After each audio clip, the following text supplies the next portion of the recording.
Good morning student. आज हम पढ़ेंगे नेक्स्ट टॉपिक, ठीक है, जो आपके प्रथम यूनिट है, ठीक है, पेपर सेकंड की फर्स्ट यूनिट है, उसका जो लास्ट टॉपिक है वो क्या है, उसका जो नाम है वो है विचित्र हल। क्या है? विचित्र हल, ठीक है, उसका नाम क्या है आपके? विचित्र हल, ठीक है। तो इसको अपन पढ़ेंगे विचित्र हल के बारे में। इसको इंग्लिश में कहते हैं सिंगुलर सॉल्यूशन। क्या कहते हैं? सिंगुलर सॉल्यूशन, ठीक है। विचित्र हल इसको कहता है अपन सिंगुलर सॉल्यूशन। अब देखो, जो इसकी जो डेफिनेशन होती है वो आपको एग्जाम में एक बार पूछी गई है, तो इसकी परिभाषा आपको ध्यान रखना, ठीक है। पहले सुन लीजिए, फिर मैं लिखा दूंगा। इसमें क्या होता है? किसी भी अवकल समीकरण का वह हल, किसी भी अवकल समीकरण का वह हल जिसके व्यापक हल में अगर कोई भी सहज अचर को विशिष्ट मान देने पर, ठीक है, अगर कोई भी अपने को हल प्राप्त नहीं होता है तो उसको क्या कहते हैं? समीकरण का विचित्र हल कहते हैं, ठीक है। यानी कहने वाला है, अगर किसी अवकल समीकरण, इसकी अगर परिभाषा लिखें, किसी अवकल समीकरण का वह हल, किसी अवकल समीकरण का वह हल जो उसके व्यापक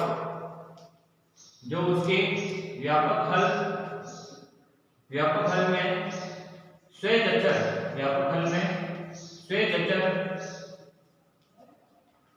को विशिष्ट मान देने पर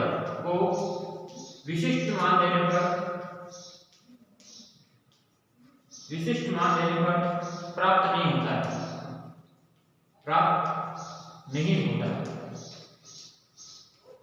ठीक है। तो उसको अवकलन का क्या कहते हैं? विचित्र हल। यानी कोई भी एक सा मान दे दिया जिससे अपने को कोई हल प्राप्त नहीं हो रहा है, तो ऐसा जो हल है वो क्या कहलाता है? विचित्र हल कहलाता है, ठीक है। अब जो विचित्र हल है उसमें जो आपके जो हल निकालने की विधि है वो आपके दो प्रकार की होती है, ठीक है। तो दो प्रकार की विधि, देखो कौन सी प्रकार की विधि है? दो विधियां हैं। तो पहले आपकी जो विधि है उसका नाम क्या है? अवकल समीकरण के द्वारा, अवकल समीकरण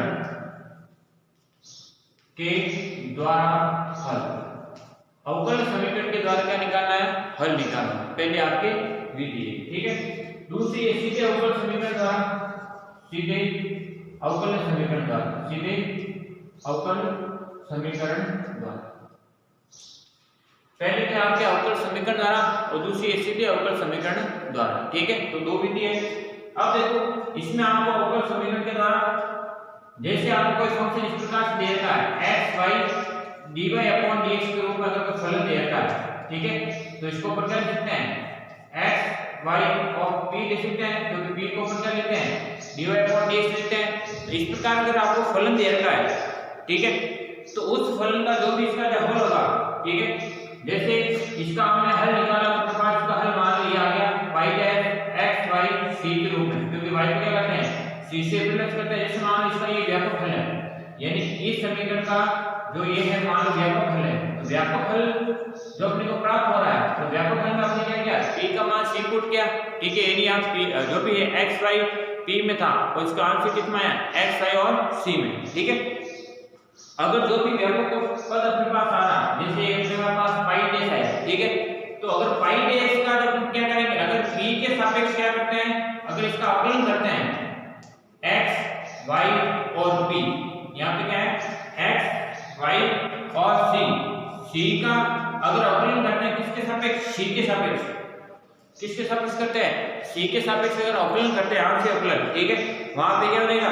x y कांस्टेंट हो जाएगा। तो c के सापेक्ष अगर अवकलन करते हैं बराबर 0, तो इससे जो भी अपने को जो प्राप्त होगा मान वो क्या कहलाता है? c विवेचन। क्या कहलाता है? c विवेचन।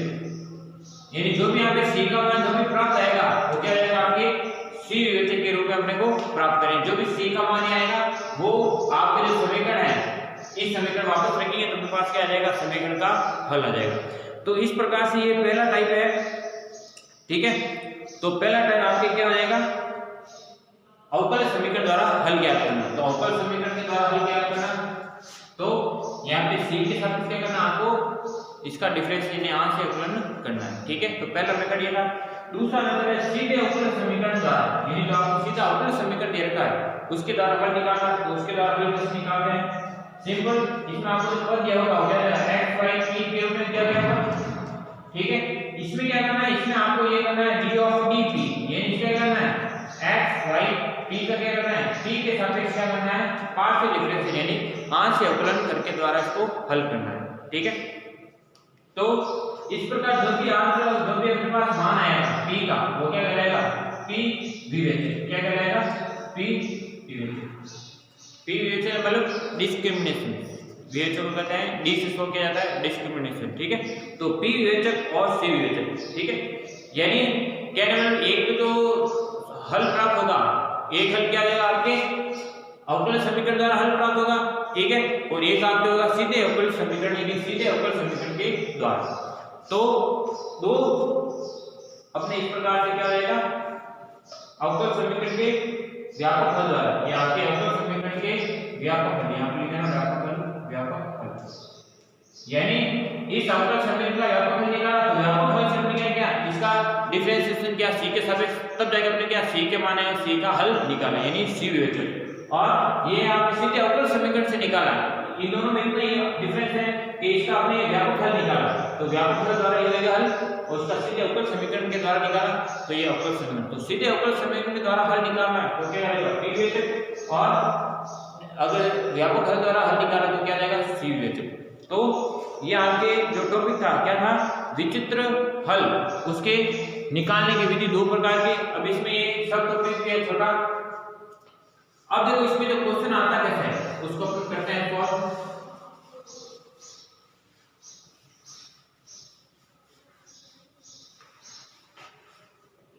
देखो वैसे इसमें क्वेश्चन आता कैसे, जैसे क्वेश्चन ले रहे हैं, क्वेश्चन नंबर 1,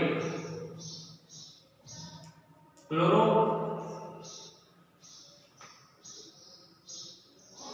एक आपको क्लोरो समीकरण दे रखा है, क्लोरो के समीकरण का विचित्र हल ज्ञात कीजिए। सिंपल सवाल कह रहा है क्लोरो के समीकरण का विचित्र हल ज्ञात कीजिए, ठीक है।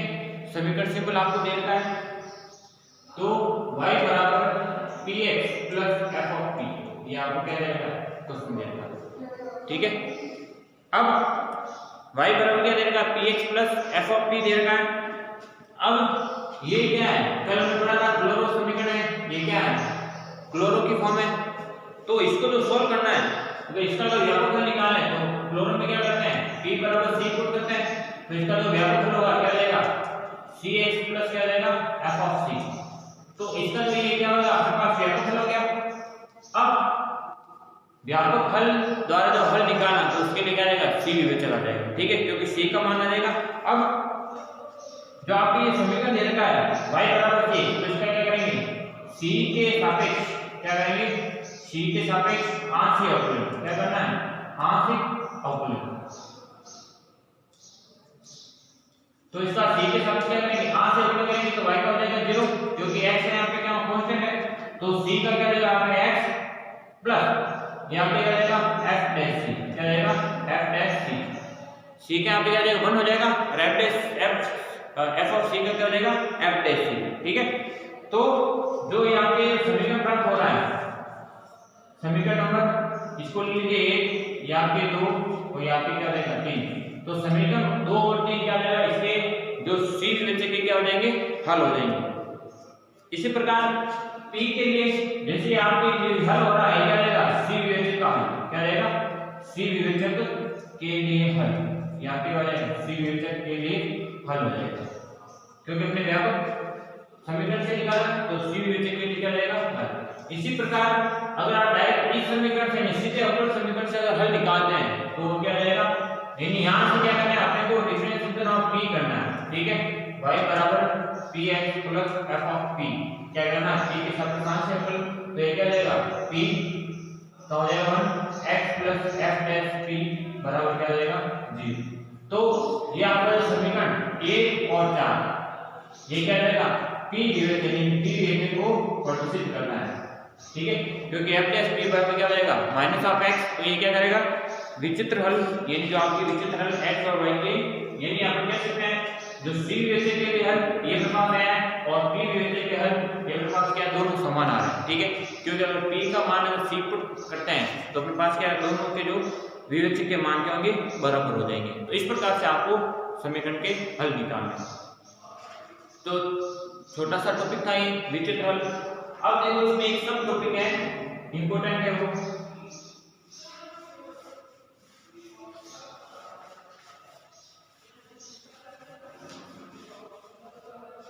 इसका एक छोटा सा टॉपिक है। छोटा सा टॉपिक क्या है देखो इंपॉर्टेंट है,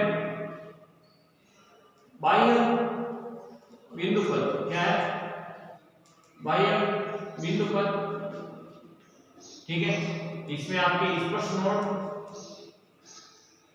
ठीक है, स्पर्श नोड, ठीक, स्पर्श है, स्पर्श बिंदु नोड तथा एक है उपयारी, क्या है उपयारी बिंदु पर। तो इसमें ये इसका जो विचित्र हल है उसका क्या एक सब टॉपिक है, ठीक है, इसको अपन पढ़ते हैं। अब देखो इसमें होता है क्या है, देखो इसका शॉर्ट में बता दो, शॉर्ट फॉर्म में ये क्या होता है, ठीक है, इसका आपको एक सवाल आएगा, ठीक है, और एक सवाल आया भी होगा। तो देखो इसको कैसे लिखना है आपको, देखो पहला क्या है बिंदु पद, एक ही चीज को पढ़ते हैं कि जो बाह्य बिंदु पद, बाह्य बिंदु पद का मान क्या है, जैसे मान लो विचित्र हल निकाल रहे तो विचित्र हल के मान के क्या है, जो भी आपको मान है, आपके जो मान है c का मान कुछ आया है या p का मान कुछ आया है, तो अगर समीकरण को अगर संतुष्ट नहीं करता है तो क्या करेगा विचित्र हल, तो जो भी मान आपके पास आया है तो वो क्या जाएगा बाह्य बिंदु में अलग आए हटका है क्योंकि उस समीकरण को संतुष्ट नहीं कर रहा है, तो उसको क्या कहते हैं बाह्य बिंदु कहते हैं, यानी बाह्य बिंदु पर। अगर इसकी अगर एक परिभाषा लिखें, ठीक है, तो अपन कह सकते हैं कि c विवेचक और p विवेचक में के गुणनखंडों में जो मान विद्यमान नहीं होता है या जो मान विद्यमान नहीं होता है वो क्या कहलाता है बाह्य बिंदु पद कहलाता है। यानी जो आपके c विवेचक और p विवेचक का मान निकालने पर समीकरण को संतुष्ट नहीं करना है, कहने मतलब यही है, वो क्या आ जाएगा बाह्य बिंदु पद कहलाता है, ठीक है। अब देखो यानी इसके अलावा, इनके अलावा कोई बिंदु प्राप्त होता है, कोई बिंदु प्राप्त होता है, ठीक है, तो वो क्या कहलाएगा आपके बाह्य बिंदु पद कहलाता है। यानी इसके अलावा प्राप्त होने से मतलब क्या जाएगा बाह्य, यानी अलग बिंदु हो रहा है उसको कहेंगे बाह्य बिंदु पद। इस बात का आप ध्यान रखें, ठीक है। और सामने से क्या है जो बाह्य बिंदु पद होते हैं वो आपके क्या होंगे अवकल समीकरण को संतुष्ट नहीं करते हैं, क्या नहीं करते हैं अवकल समीकरण को संतुष्ट नहीं करते हैं, संतुष्ट नहीं करते हैं, क्योंकि आपके जो मान इस पर आएंगे तो संतुष्ट कैसे करेंगे, ठीक है, क्योंकि मान ही अलग आ रहे हैं तो क्या है समीकरण को संतुष्ट नहीं करते हैं। इस बात का आपको ध्यान रखना है। तो यह आपके क्या था पहला, नेक्स्ट स्पर्श बिंदु पद क्या रहेगा स्पर्श बिंदु पद, सेकंड आपके स्पर्श बिंदु पद। तो स्पर्श बिंदु पद क्या हो जाएगा, देखो इसकी परिभाषा क्या है,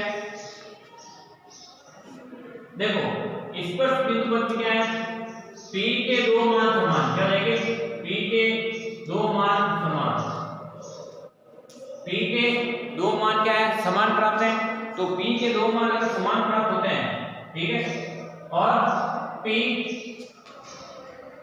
अगर बिंदु P की बात करें तो बिंदु P पर a वक्र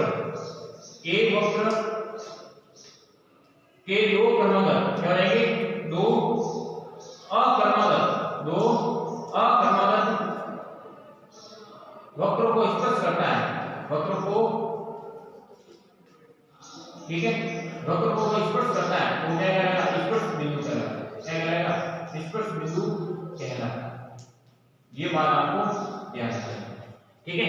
यानी इसमें क्या है स्पर्श बिंदु पद में अगर p का जो समीकरण है उसको हल करते हैं तो अपने पास क्या दो समान मान प्राप्त होंगे, p के क्या होंगे दो समान, जैसे p का मान y स्क्वायर के पद में आ गया, ठीक है, y या 1 माइनस वाई स्क्वायर होंगे तो y के क्या होंगे दो मान हो जाएंगे 1। तो अगर y p के अगर दो मान अगर प्राप्त होता है, ठीक है, तो अगर समान मान प्राप्त हो गए, ठीक है, तो p का जो बिंदु पथ है, जो p का जो बिंदु पथ होगा, p का जो बिंदु पथ होगा, p का बिंदु पथ क्या कहलाएगा, स्पर्श बिंदु पथ, स्पर्श बिंदु पथ कहलाता है, क्योंकि दोनों मान क्या है समान प्राप्त हो रहे हैं, तो क्या कहलाएगा स्पर्श बिंदु पथ कहलाएगा। तो ये आपकी क्या थी स्पर्श बिंदु पथ और बाह्य बिंदु पथ की परिभाषा है। वापस देख लीजिए एक बार दोनों में दोनों क्या होते हैं।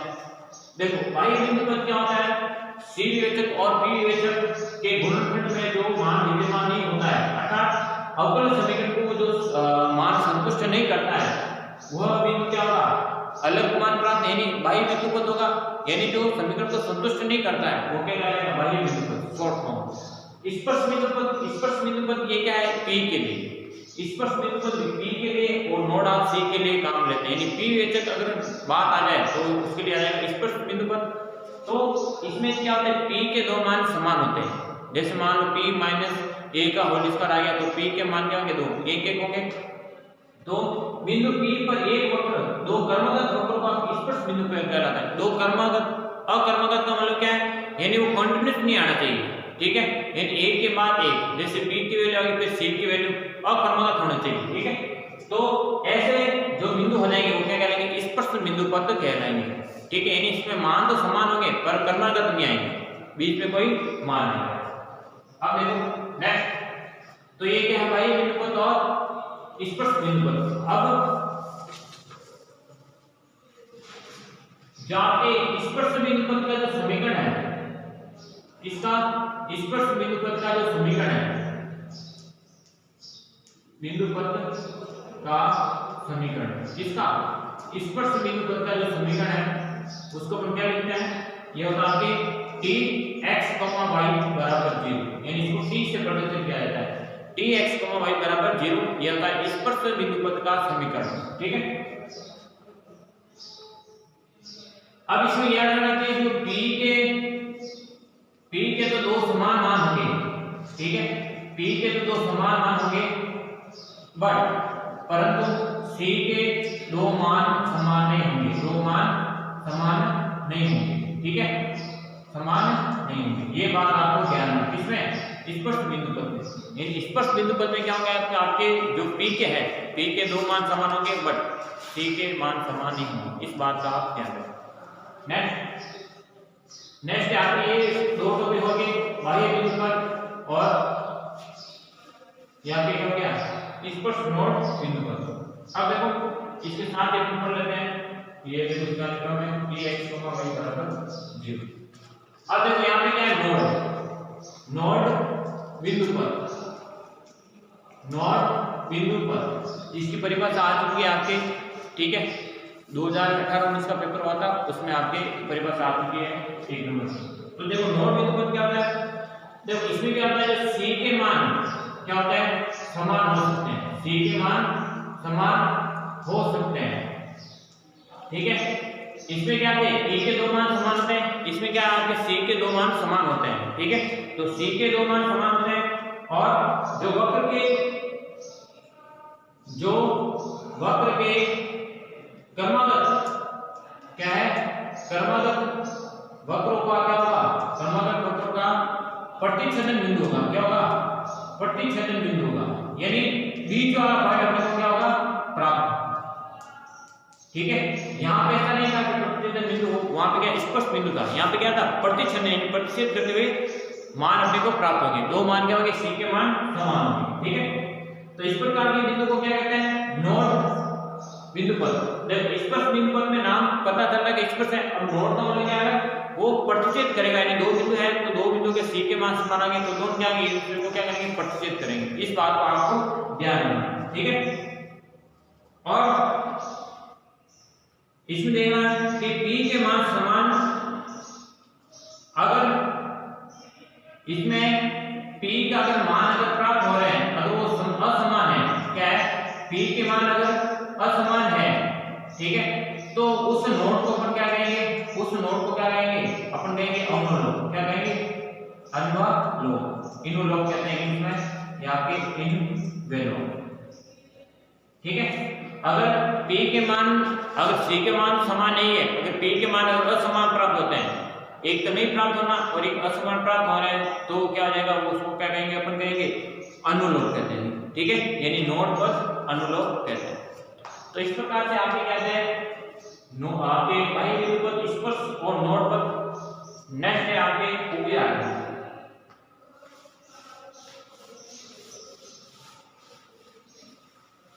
लास्ट टॉपिक है आपके उभय आर्क बिंदु पर। तो उभय आर्क बिंदु पर क्या हो जाएगा आपके, इसके लिए आपको याद रखना है, ठीक है। उभय आर्क बिंदु पर, उभय आर्क बिंदु पर में क्या होता है, ये क्या है, सी विवेचक के लिए प्रदर्शित किया जाता है, सी विवेचक, ठीक है। सी विवेचक के लिए जिसमें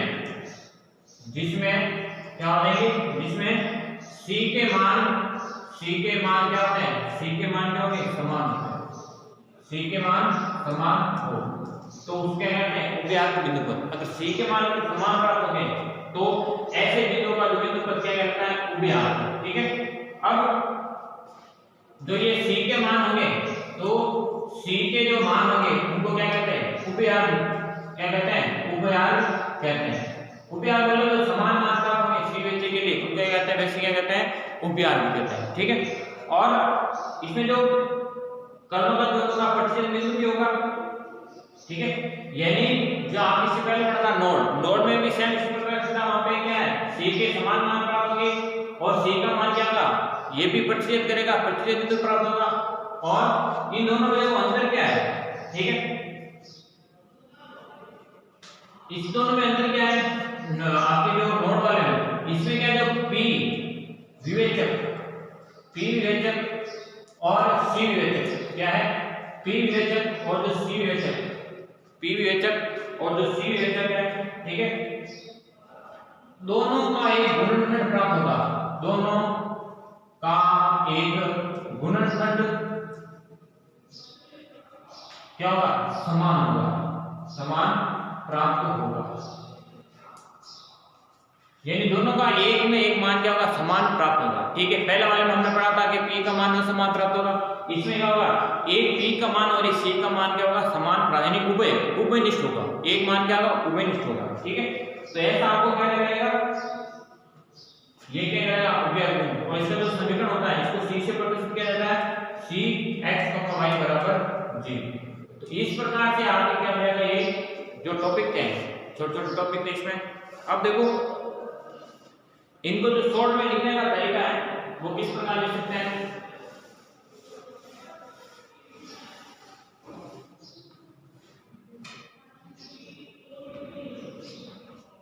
अब देखो C विवेचक और P विवेचक, C विवेचक और P विवेचक, ठीक है। तो C विवेचक और P विवेचक क्या रहेगा, इसको जो शॉर्ट में लिखने का तरीका है, देखो P विवेचक में क्या हो जाएगा, आपका जो अनुलोप होगा, हमने पढ़ा था अनुलोप बीच में, अगर P के मान अगर समान होंगे, असमान होंगे, तो क्या जाएगा, अनुलोप प्रदर्शित करेगा, ठीक है। तो अनुलोप कितने बार है, यहाँ पे अनुलोप एक बार है, ठीक है, यानी इसमें जो अनुलोप होता है वो क्या होता है, एक घाती, क्या होता है, एक घाती। इसका बाद आपको ध्यान रखना, अनुलोप क्या होता है, एक घाती होता है C में। तो इसको जो प्रदर्शित करने का तरीका है, E से प्रदर्शित किया जाता है, किससे, E से, अनुलोप को E से, तो यहाँ पे E क्या हो जाएगा, एक बार, तो E की पावर 1, ठीक है। नेक्स्ट दूसरा है नोड पर, क्या हो जाएगा, नोड पर, देखो नोड पर में क्या हो जाएगा, यहाँ पे दो बार, क्योंकि यहाँ पे C के क्या होंगे, C के मान समान, C के क्या होंगे, मान समान होंगे, जो दो मान आएंगे वो क्या होंगे, समान होंगे, तो इसको इस सब लिख सकते हैं n स्क्वायर, क्योंकि द्विघात का तो दो मान हो गए, समान होंगे। तीसरा है उभय आर्क,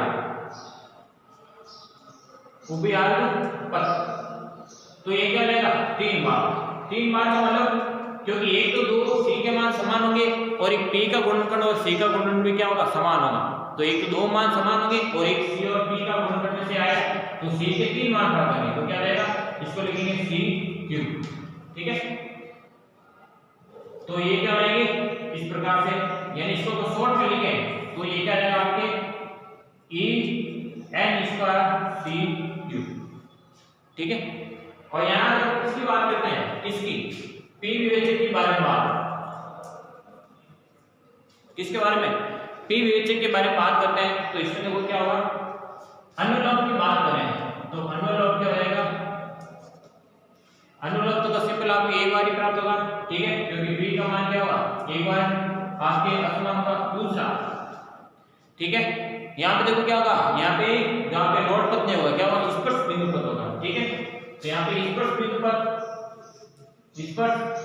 पर यहाँ पे क्या होंगे दो जो मान होंगे, दो मान समान किसके P के, तो इसको क्या लिखेंगे आप, इसको लिखने का तरीका P लिखा ना तो ये बनेगा P, ठीक है। और लास्ट है उभयार्क पद अभी पढ़ा था हमने, C का गुणनफल और P का गुणनफल क्या होगा एक समान प्राप्त होगा, तो क्या जाएगा यहाँ पे C, तो इसको तो शॉर्ट लिखने का तरीका क्या है ECT² या ET²। तो आज की क्लास में हमने पढ़ा था इस प्रकार से, आपके जो लास्ट टॉपिक था विचित्र हल वाला, उसके कुछ जो क्वेश्चन थे जो इस प्रकार से आते हैं, तो आज हमने इस प्रकार से टॉपिक पढ़ा है, ठीक है। तो आज जो आपके ये यूनिट है, फर्स्ट यूनिट कंप्लीट हो गई है, एक एक टॉपिक मैंने करा दिया है, ठीक है, इसमें अभी कोई भी टॉपिक नहीं रहा, ठीक है। तो अपन नेक्स्ट क्लास में जो कल क्लास में क्या पढ़ेंगे, इसका जो आपके यूनिट सेकंड है, ठीक है, वो स्टार्ट करेंगे। तो आज के लिए इतना ही, ठीक है। और एक मेरी सलाह थी कि आप डेली क्लास अटेंड नहीं करते हैं, ठीक है, कि यूट्यूब पे वीडियो चला दे, तो आज से यूट्यूब पे वीडियो चलाना बंद कर दिए हैं, ठीक है। अगर कोई भी बच्चा अगर ऑनलाइन क्लास अटेंड नहीं करता है तो उसकी एब्सेंट मानी जाएगी, क्योंकि जो भी आपकी अटेंडेंस है वो जेन्युइन जाती है।